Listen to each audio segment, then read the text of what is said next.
What's going on, everybody? This is James Grandmaster Facts Boys, and you're here for another episode of the Facts Project. Today, two very special guests and returning guests, not too very long ago.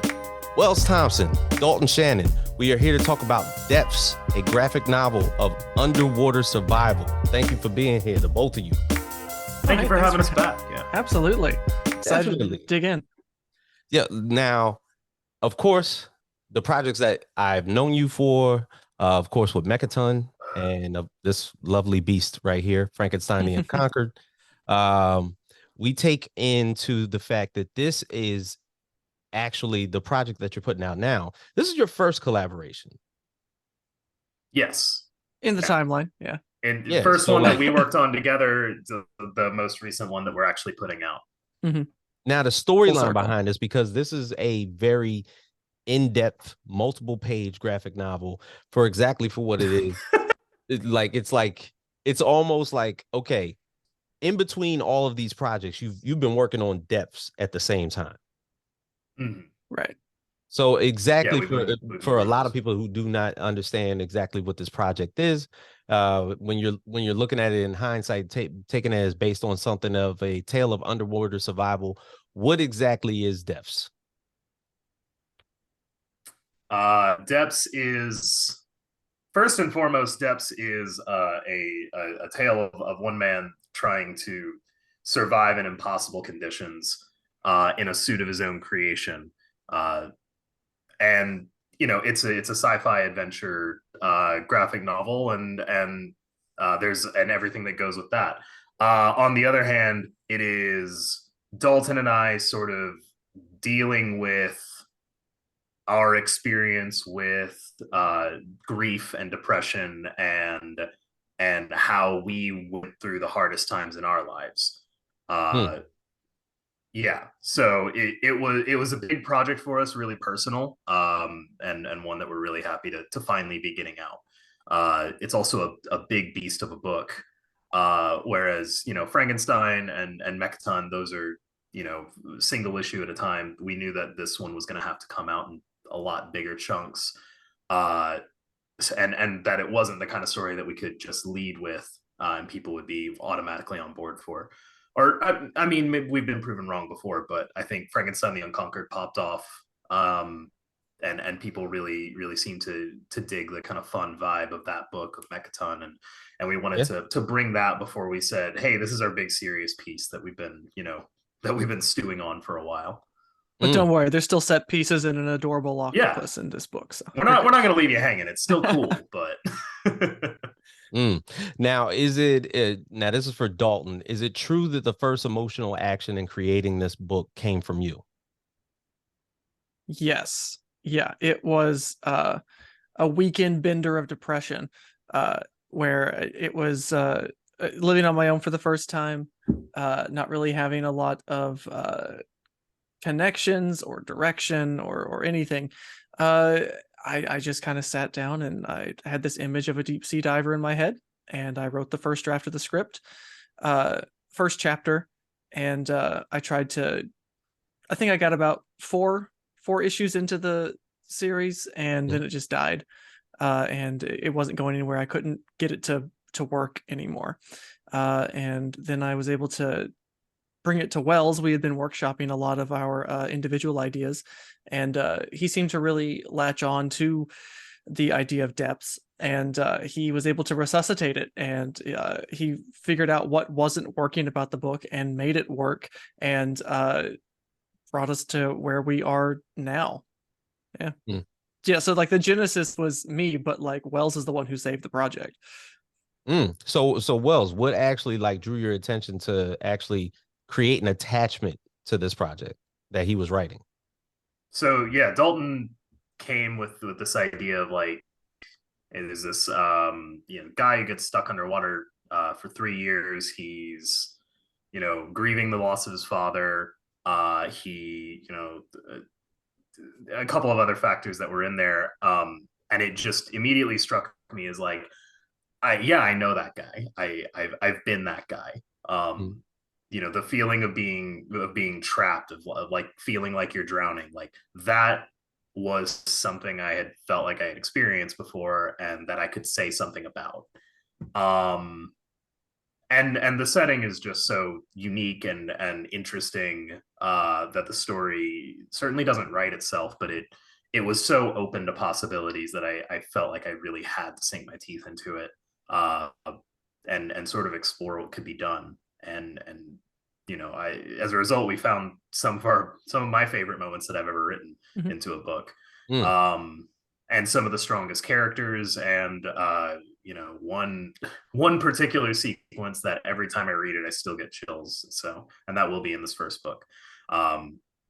So yeah, everything about it stood out to me as like, this is great, and it just needs to find itself. I, Yeah, and I yeah. I do love the character selection that you have. You have Emil, Mhm. his Mhm. best friend James, a reporter, I believe her name is Grace. Yes. Yes, Grace Martin. And from what I'm seeing, like everybody pretty much has an emotional stake in the Mhm. storyline. So like where we're talking about Emil, who is an alcoholic and Mhm. also suffering from depression and the grief of his father all its own.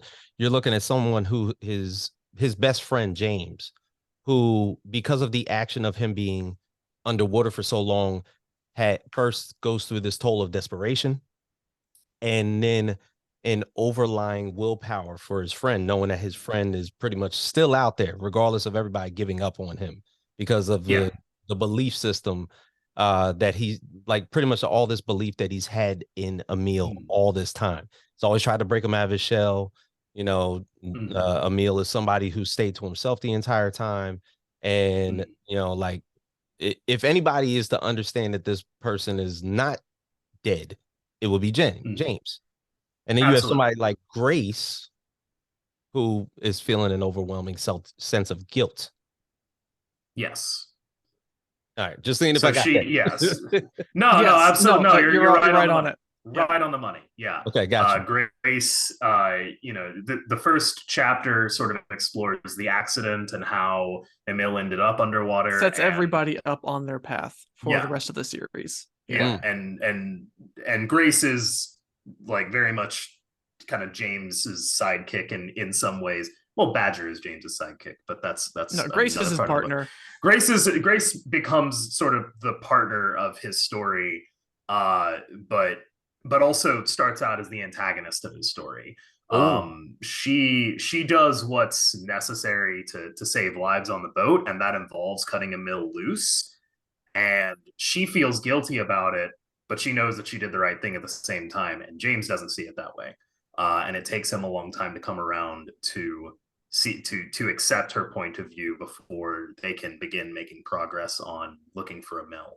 So there's a lot of tension going on with those characters, mm, uh, which was a blast to explore and write about, but also just makes for a really meaty kind of scenario. Mm-hmm. right. Now, do you feel like it was Grace's beyond the guilt that she had suffered from the incident? It most people would be taken aback, and wouldn't feel as though they could do anything. Although Grace feels it in her own sense of Mm. being to actually help. Would you feel the same, Dalton? Yeah, for sure. Grace is very much modeled after she's a Lois Lane, true and true. Like she's stubborn, she knows she's right 96% of the time, and she'll go to bat for that. But she's also willing to admit when she's wrong, and she wants to help as best she can. Like Mm. she's not a reporter just to get her name on the byline. She's a reporter for the that altruistic core, that purpose of Yeah. helping people. And James is a very difficult man to work with, but it's something that needs to get done in her mind. She wants to help, not only because she feels guilty, but because if there's any chance that Emil's still alive, it's the right thing to do. Mm. I actually realized in the summary one thing that came out to mind is that um the lettering on like above the surface is totally different than it is below. Who put that out there? Who did that? What, That are you was talking that about was that the was the Nathan. literal topography or like Yes, the way it's written? the Okay, the, yeah, the way literal it's topography. That's all Nathan. That's okay. Nathan. Yeah, Nathan Kempf is an excellent letterer. He's Hmm. worked with us on he's worked with us on Mechaton. He's worked with us on Frankenstein the Unconquered. He's worked with me on a couple short stories.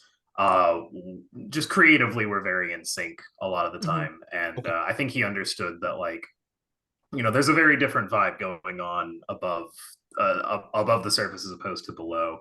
Um, There's also a lot more words on the page in this book than there yeah, are in something like Frank and Right. Mechaton. that's true. There's a lot of reading. It's yeah, it's very narration heavy. It's very and We're when it's going not, full Scott Snyder, yeah. baby. Whew, No, deep. yeah, absolutely. And one thing about what is it about the suit that keeps him there for 3 years? I read it. Oh, yeah, it's a perpetual diving suit, so it takes in the water around him and converts it to a sort of breathable oxygen. So he can stay down indefinitely. He's got a thing that can grind up the fish, make it into a nice paste so that he can keep eating. It has a waste filtration unit, so it's the perfect exploration suit. The problem is it can't get back up. It doesn't have a propulsion unit attached to it or anything. So when he's Oh, down there, unless he's got a line to bring him back up, he's going to have to get it out himself. So he's when the story starts, he's stuck. He's been there for 3 years, and the only way he gets back up is by walking. And when you face the enormity of the ocean, walking seems like not the best option. right. That's crazy because I'm thinking of like Mhm. going backwards in school and learning in science about the continental shelf, Mhm. where basically like you're walking out on the beach Mhm. and there isn't point where you actually like fall off cliff. So is Right? he Yeah, trying to reach the surface by like climbing up? I He's think, well, like you said, it's not like a lot of people picture the ocean as being flat and then you just get to a beach. Right. But where he is, it's mountainous and the terrain is jagged and Hmm. it's actually dangerous enough to travel there that it's become a bit of like a shipyard graveyard or shipwreck Rick. graveyard. Yeah, Mm. ship graveyard. So there are all these wrecked ships around, and it's basically too dangerous to try and leave. So he's scrounging for supplies. He's looking for anything that might help get him out. Uh, and if that comes to climbing, then yeah, it'll probably get to that at some point. But yeah, for now, it's where he is just like too volatile to actually be able to climb out and escape. And it's more about scrounging together what little you have or what little you can find. It's In also order, like it's also like if he was to climb, where would he go? Like Mm. yeah, he has no his real He sense has of no real direction. He sense of where could he's be going. going yeah he could yeah be going further out. yeah. So So it's like it's the old mantra: if you're lost, you got to stay in one place for those looking for you. mhm. And so he did. And at some point, he comes to the realization that nobody's looking for him, and so he's just living his day to day now. Mm. That's wild. Now Mhm. the act of I guess when he's going through this grief period, and of course he's going through this depression period. And is there a sense of panic right away when he does fall that far below to the Yeah, bottom of the Oh yeah. ocean? for Oh yeah. sure. No, it's I think the sort of the cruel twist of the experience is that he starts off, it's the most exciting moment of his life, and he kind of feels like he can breathe again, and then he gets, uh, the accident occurs, something pulls him underwater, and his lifeline is severed, and all that is taken away from him in a moment, and he realizes, oh, this is the end of the loan. This is the end of the line. Mm. So yeah, of course, is you would do what anyone would do, and he immediately panics, and he just realizes very quickly that that's not going to be productive.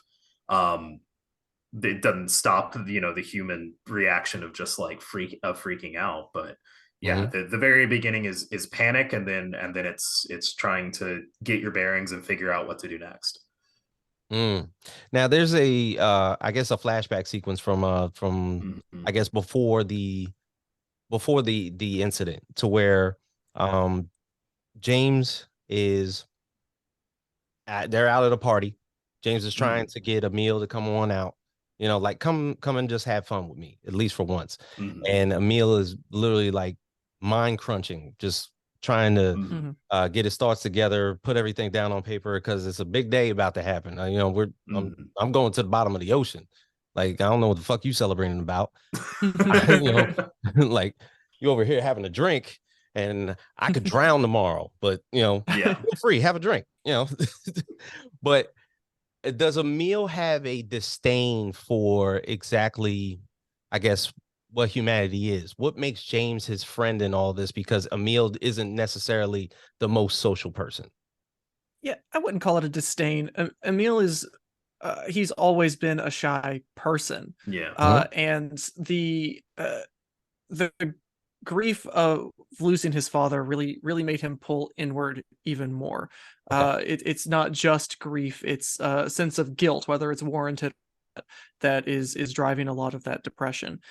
So when that happens, no amount of cajoling from James can really kind of snap him out of it. James is a good friend. He wants to try and get Emil to kind of come out and live again. But Emil's trapped in that suit. Like he found this idea on how to make this suit, and it's been the only thing he's focused on ever since his father passed. And so pretty much ever since then, he's been trapped in that suit.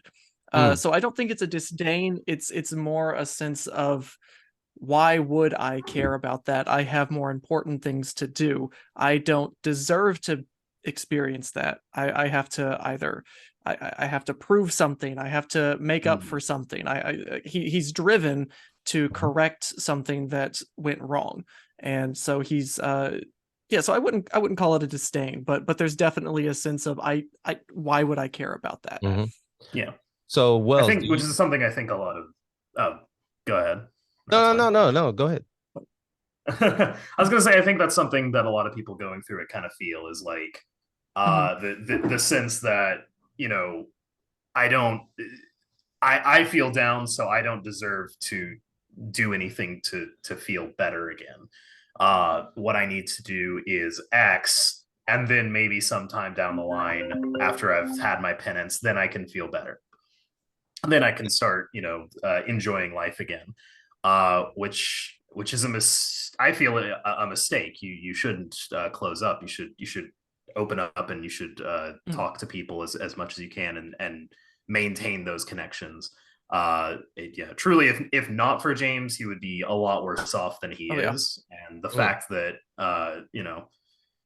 James is around to help him do this is probably the only reason it wound up getting done in the first place. Just because he would never have been in the mental space to even move forward and be productive in the physical sense without that connection there. Now, would you say that he feels as though he is misunderstood in a sense to a lot of people? I've never gotten that sense from him. I don't think he cares enough to believe that he's misunderstood. I think he has James, and that's all he's ever needed. And maybe that's just me projecting my own feelings, but I don't care, so I don't think Emil cares. I think Emil cares what his mother thinks, and that's about it. Okay. I mean, his mother and James, and outside of that, I think he's like, I'm just gonna make the suit. Emil is a lot more concerned with. He's actually a very selfish guy. I'm gonna go ahead and say it. He's just he's much more concerned with himself. He's I think one of his big flaws is that he's selfish, and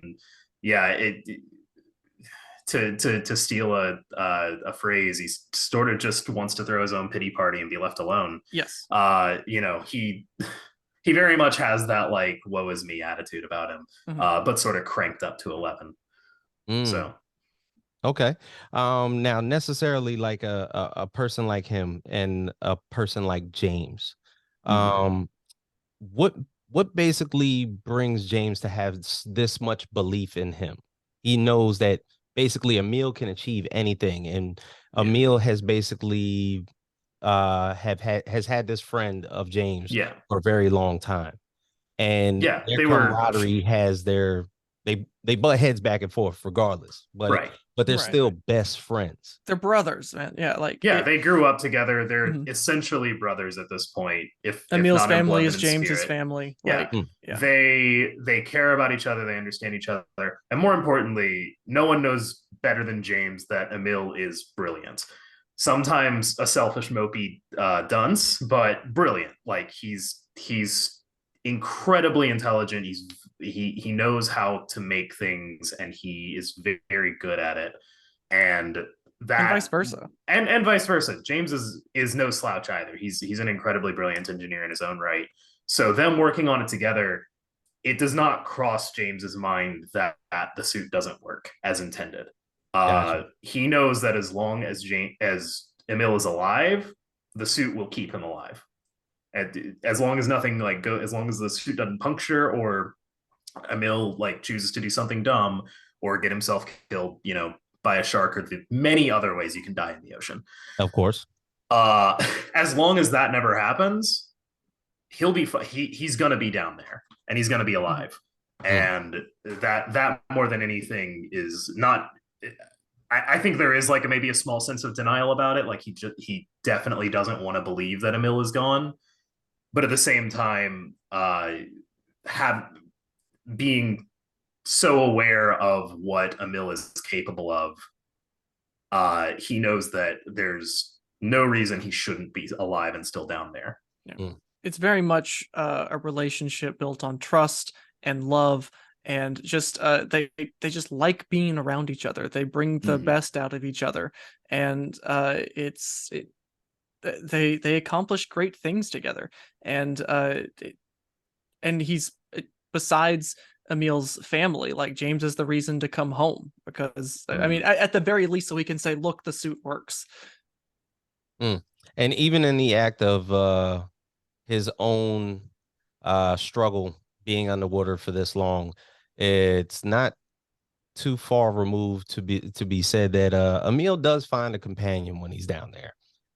One being a He very does. He does. giant Pacific octopus that Mhm. follows him Douglas. around like a dog. Yeah. Mhm. Yeah, exactly. Douglas is great. Oh, sorry. I His name don't is even. Douglas, right?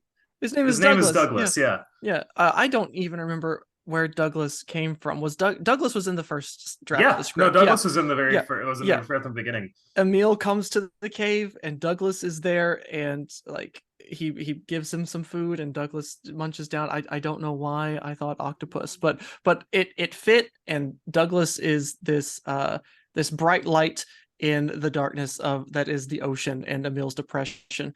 Very much a boy and his dog. Mhm. It brings a nice spice to the heavy meal that is depths. Mm. Yeah. So the thing that it reminded me of is Honey, I Shrunk the Kids, and they made that companion in the ant Mhm. Yes. Okay. Yes. that basically like walked them around the entire time. He was like, "Look, you're Hmm. not out here Yeah. alone. I'll be in this lawn with you. Yeah. Hmm. We'll go through all these adventures together." For sure. Yes. As long as there's food on the table, we'll go through this together. Yes. Absolutely. But not even without the turmoil, there is of course bits and pieces of climaxes because in fact, being underwater, you have to deal with the elements. You're not Right. even sure exactly like weather-wise what happens underneath there. He's dealing with gigantic sea creatures that are down there, regardless Mhm. of what, because he's at the bottom of the ocean. He might be dealing with shit we've never even heard of. Right. Especially in the He's not at 1930s.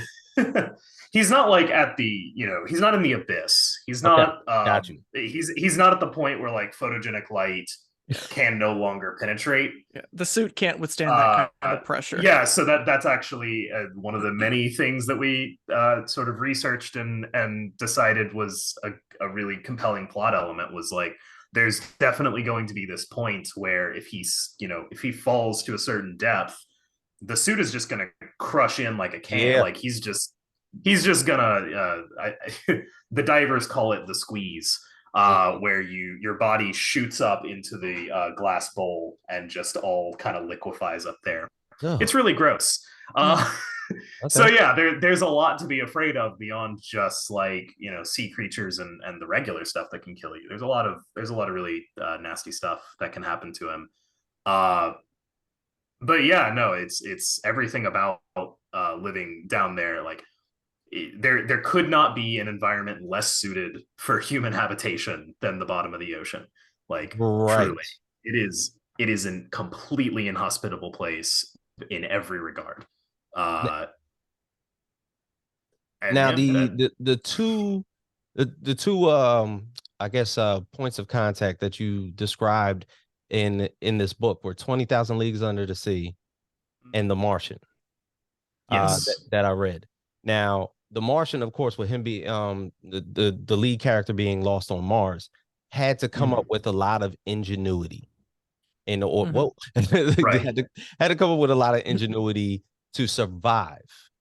Now, Right. Emil being this incredibly intelligent human being, and being down there for 3 years, and then all like once again that premise of having someone believe in them in that entire time. But what can you say are some of the things that he does, without any spoilers, that Mhm. he does to survive?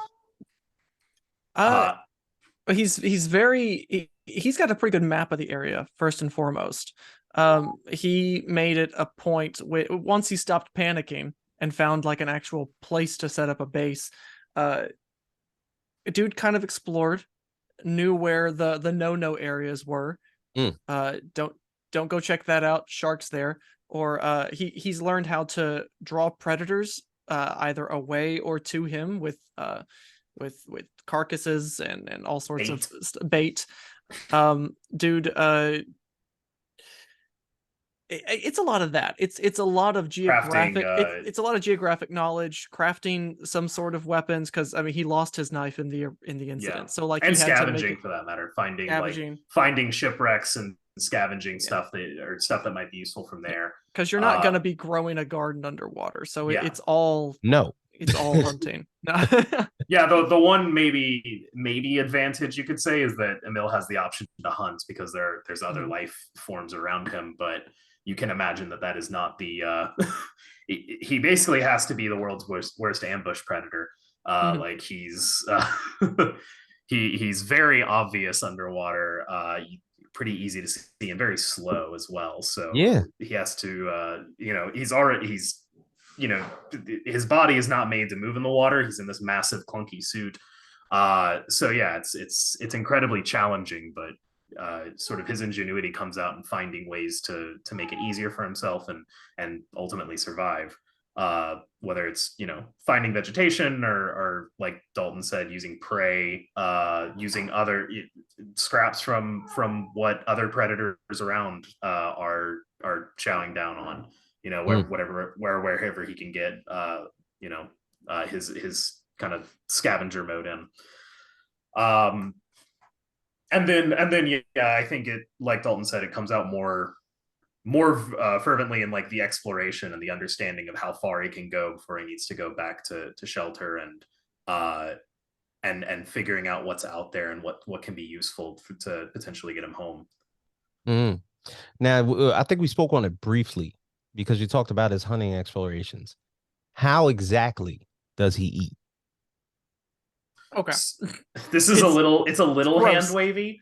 Yeah, it's hand wavy for sure. No, if he's got the fish, there's a little pouch on the side that you stuff the fish into, and it processes it into a paste, which it gets fed into a tube up into the mouth.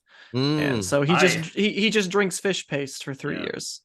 If it was set in the modern day, I totally would have just had it pump it directly into his stomach. But right, yeah, would but yeah, fish space be crazy. Now, and then you talked about waste production.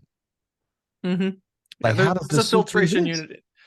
Yeah, it feeds it into the pack and spits it out. Yeah, sort of the same way astronauts handle it, which is to say, gotta imagine all that fish just gives you the runs. It's not that solid. You go and then you know, it gets filtered out into the water. Mhm.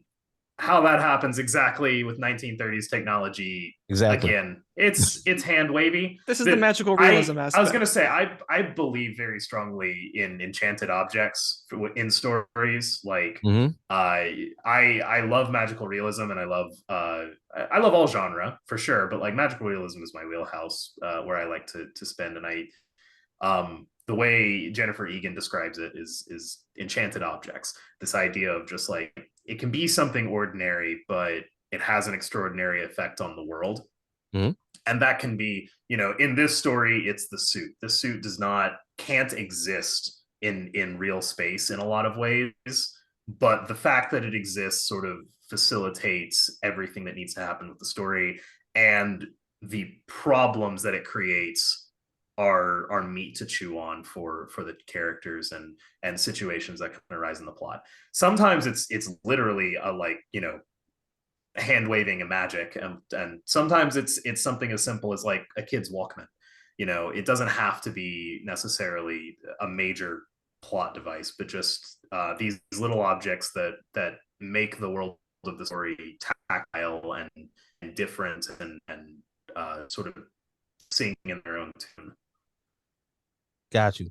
Now, as far as like this time that he has underneath, he often, well, not even often, all the time gets that time to reflect. He's speaking Mm-hmm. about his childhood, things that happened when he grew up, his relationship with James. Like, what Mm-hmm. are all these pretty much factors in him trying to persevere? Yeah. Absolutely. Yeah. Yeah. No, I, there's not a world where, like, if I got stuck underwater for 3 years, Mhm. I'd crank that helmet off and just be done with it. Like, Yeah, I that's what I don't was like. have any. Is there a sense of I giving up? don't. Yeah, though, for every day. But Emil has a very like unique and specific reason for even going into the water in the first place, even if he doesn't telegraph it to James. Hmm. Uh, and so it's a selfish reason, and it's one that keeps him down there, even if he's given up hope of ever going home. Well, there's at least a glimmer that maybe he can accomplish this thing he it has only been like a fever dream of his.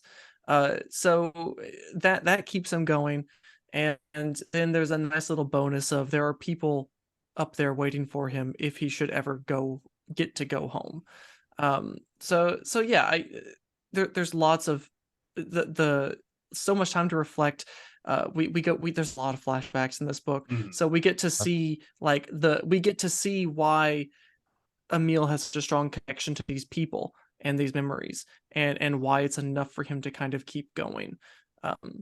But yeah, it all plays into his state of mind, and his, even though he's incredibly depressed and grief ridden, why he doesn't just take the helmet off and get it over with. Right. Now, necessarily, is any portion, I mean, this book as a whole, book one, I guess you wrote it initially as issues, but book one, I would say when Yes. you wrote Mhm. it, was it like 4 to 6 issues? And of course, this is going to go into It's another. the Yeah, it's the 7 issues. it's a 7 issue long Mhm. series. The seventh issue is a double size, so really you can think of it as 8 issues. The Mm, first four are this book one, and it's a satisfying arc in its own right, Mhm. with a really meaty, nasty cliffhanger that I can't wait to explore. And okay. then book two is picking up right where that leaves off up until the end. So 5 through 7. Um, so yeah, 2 books of equal size. We got to get this one done. We could have done it in one book. We just knew that we couldn't come out $40,000 campaign and said, "Hey," like that was never going to happen. Right. So we did what we thought we could manage. $20,000 campaign. If at reasonably priced hardcovers. If we wanted to go super expensive and thought people would pay it, then maybe there was a chance, but I doubt it. So with respect to people trying to not pay it through the nose for a book, uh, you know, we figured if we get 400 people on board, to with that want a hardcover of this thing, that'll be enough. And so far, it's looking like we're right. We just need to reach those 400 people. Okay. Hey man, I'm totally all for it. Now, would you say finally that is there any portion or better yet, is there any